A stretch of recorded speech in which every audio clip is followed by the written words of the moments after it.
তুই পইরা পরীক্ষা দে, তুই না পইরা পরীক্ষা দিয়ে A+ পাইয়া A+ দিয়ে তুই করবিটা কি? ওই A+টা দিয়ে হবে কি? কোনো লাভ নাই।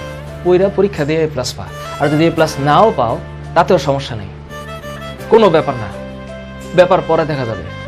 স্যার বুয়েটে চান্স পাবো না, ইউনিভার্সিটিতে ঢাকা ইউনিভার্সিটিতে চান্স পাবো না, ভালো কথা, ঢাকা ইউনিভার্সিটিতে সবাই এমনিও চান্স পাবে না। বাংলাদেশে যদি 20,000 ধরো যে 1 লাখ গোল্ডেন A+ পায়, ধরো তো 1 লাখ কি বুয়েটে চান্স পাবে? আর বুয়েটে চান্স না পেলে কি ওদের জীবন শেষ হয়ে যাবে? চিল, লাইফটা অনেক বড়, সাকসেসের কোনো ল্যান্ডমার্ক নাই, কোনো ল্যান্ডমার্ক নেই। হ্যাঁ, বুয়েটে চান্স পাইলে জীবনে সাকসেসফুল হওয়ার মানে গতানুগতিক সামাজিক ব্যবস্থায় সাকসেসফুল হওয়ার পসিবিলিটি বেশি।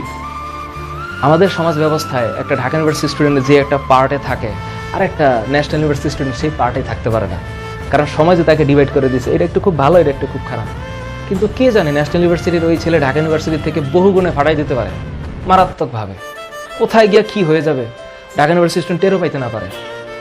এখন ঘটনা হচ্ছে আমরাই আসলে এখানে ডিভাইড করে ফেলছি। হ্যাঁ, ইনস্টিটিউশন ম্যাটার, ভালো স্টুডেন্ট ভালো জায়গায় পড়বে, ভালো জায়গায় স্টুডেন্টই ভালো হবে, সত্য কথা, ইনস্টিটিউশন ফ্যাক্টর, কিন্তু ওই স্টুডেন্টই ওই ইনস্টিটিউশনই একমাত্র সলিউশন না, আরও সলিউশন আছে জীবনে।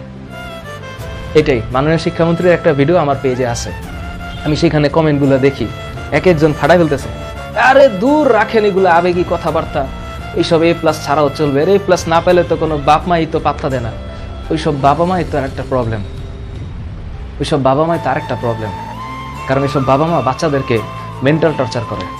আমি জানি, আমার জীবনে আছে, নিজেই প্রুফ আছে, কিন্তু এগুলো সমস্যা, ডেঞ্জারাস প্রবলেম।